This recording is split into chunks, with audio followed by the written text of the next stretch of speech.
This video, this resource, if you like, is designed for anybody who is going into competition for the first time.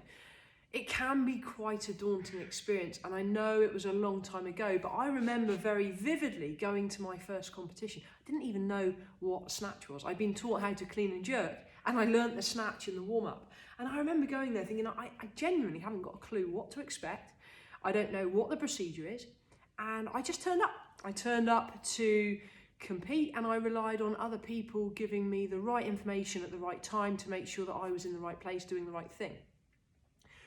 The purpose of this is to give you that information before you go to a competition in the hope that you feel a little bit more relaxed and can enjoy the experience rather than panicking and worrying. So the first thing I want to talk about in terms of preparing for competition is how to get your body weight right. Now, if this is your first competition, I really wouldn't worry too much. You talk about weight categories. Yes, you'll compete in a weight category. Yes, you will need to go on the scales. So if you are anti doing that, don't bother entering a comp. Accept it as something that you have to do. It's part and parcel of the game. Everybody does it. So for the first competition, I really wouldn't worry. I would just turn up and I would weigh in, and whatever body weight you are, then just go in that category.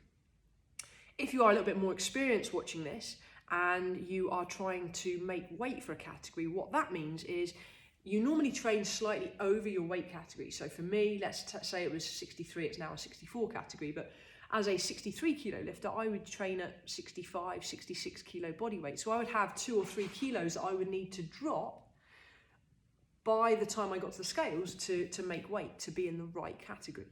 Now, how would you do that? The first thing I would do is check your body weight in plenty of time before you get to competition. Do not leave it until the day before or 2 days before. Check it a couple of weeks out, 3-4 weeks out even. And I would normally say a kilo a week is a decent amount of body weight to lose, but to do so safely and maintain your strength. How would I cut weight? Firstly, I would cut out the rubbish. Then I would eat clean. So I would cut out, as I said there, all the rubbish, the chocolate crisps, cake, biscuits, that kind of thing. But look at eating clean foods, so nothing that was processed. So I would also remove bread, pasta, rice, even potatoes. I would take out the starchy carbs, and I would get all of my carbs from fruit and veg. So that would be how I would approach it. And then as I got closer to competition, if I was still struggling with body weight, I would then reduce my portion sizes. I would always try not to dehydrate. If I needed to dehydrate, I would do that literally the night before, certainly no earlier. I would stay well hydrated with water going into competition, and then the night before, if I was still struggling, I would cut the fluid, and that would help with the last bit of weight loss. If I was still over by, say, 1 kilo, 2 kilos the night before, then I'd probably look at having a hot bath, a steaming bath for 15-20 minutes, as hot as you can bear, towel off, no more drinking after that. So that's how I would go about it. When it comes to competition, it's important to be organised. Now, being organised, I would refer to as getting your kit bag sorted, making sure you've packed your boots, your belt, your wrist supports, your knee sleeves, tape, scissors, snacks for after the weigh-in, plus anything else you might want or you might rely on as part of your normal routine. I would always even have a spare pair of laces in my kit bag just in case I snapped a pair in the warm-up room. That happened to me once and it never happened again because I always carried a spare pair. Painkillers, I'd sometimes have painkillers in there. I'd have snacks for between snatch and clean and jerk, something that was going to give me that little bit of boost of energy. So it's important to make sure your kit bag is packed. Remember ID as well. They might ask to see ID at a weigh-in.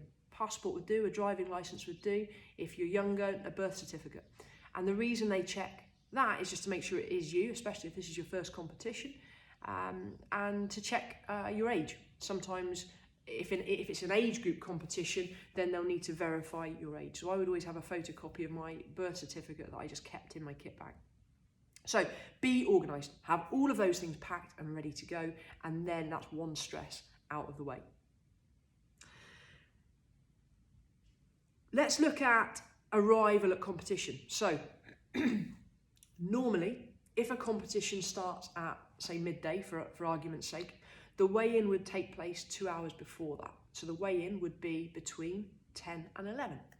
If you were a 10 a.m. start, your weigh-in would be between 8 and 9 a.m. If you were a 3 p.m. start, your weigh-in would be between 1 and 2 p.m. So the weigh-in lasts for an hour and it starts 2 hours before the competition.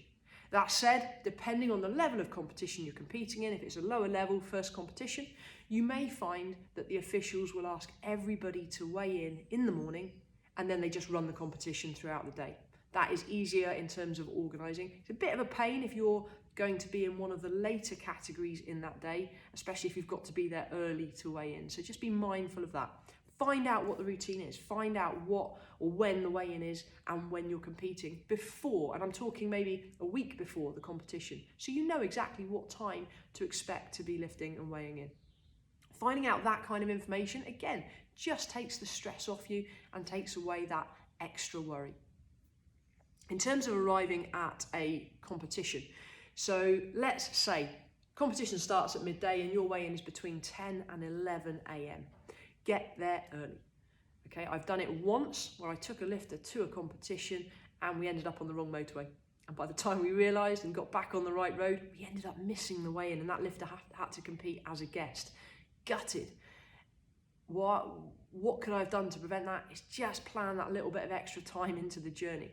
Something goes wrong, you have a flat tyre, or there's traffic unexpected, or there's an accident on the road. All of those kind of things are out of your control. But if you've left enough time, then you've got a chance of still making it. We would often, depending on where the competition was being held, travel to the competition the night before. Okay, you've got the cost of accommodation, but it means you're there in plenty of time, you know pretty much where you've got to be, and you don't have that stress. If it's a long journey, I would recommend going the night before, because there's nothing worse than spending however many hours sat in a car or whatever means of transport you're taking, and then having to get out and perform optimally. It's just not ideal. Regardless of whether it's the night before or on the day, stop regularly on that journey. Every hour, 2 hours, just stop. Even if you don't need to stop, get out, move the legs, just stretch out, particularly the hip flexors. I'm sat here now, my hip flexors will get tight. If you're sat in a car all day, that's going to have a knock-on effect. So just take regular stops, even if you feel like you don't need to, just to stretch out, get the blood flowing. That will help in terms of you being able to perform optimally. When you get to the competition, so wherever it is, find out where the weigh-in is. So if you're there half an hour early, happy days. Go and ask the officials or anybody that's around, say, hey, where's the weigh-in? And they'll point you in the right direction. Go and familiarise yourself with where it is, and make sure then that you are at the weigh-in. I would recommend 5 to 10 minutes before it starts. Now let me explain how the weigh-in works. There may be, for argument's sake, 10 lifters in the category, and there'll be 10 names on the sheet. That sheet is often pinned up outside the weigh-in, and you can see where you are on that list. And that has relevance. The person at the top of that list is going to be called first to the, or they should be called first to the weigh-in. That person goes in, they weigh in, they come out, the second person goes, and so on, and you work through the list. If you are in the first few on that list, you need to be there in plenty of time to make sure that you are there when they call your name. If you're number 3, number 4, still be there early, because sometimes the person 1 and 2 might be a few minutes late. And that means that if they're late, they have to go to the bottom of the list, so you might be in. So likewise, if you're first in, make sure you're there, because if you're not there on time, then they'll go to number 2 and you suddenly end up at the bottom of the list. And that can take, if you say 3 minutes per lifter to weigh in, maybe even 5 minutes, suddenly it's a good half an hour, 40 minutes before you get to the end of that list. And it's only once you've weighed in that you eat.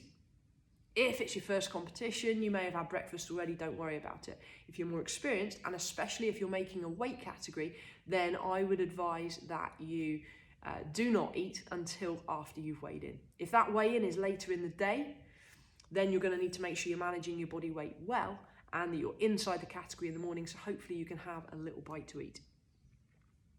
When you get to the weigh-in, you will be expected to strip down to underwear only. That includes taking socks off and jumping on the scales. Now, make sure you're wearing something appropriate, but don't worry, everybody has to do this. It's not just you. So try to put any body consciousness out of the frame and just go with it. Just get on the scales. The officials will then record your body weight on whatever forms they're using.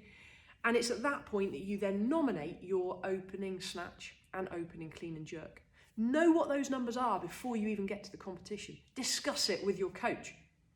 It might be, for example, your best snatch is 40 kilos and you're quite comfortable with that, but you haven't pushed any heavier. Then maybe you would say to the people at the weigh-in, I want to start on 35. Even if you plan to start 37, maybe even 38, still put in something just a little bit more conservative. And especially if this is your first competition, because then it takes the pressure off.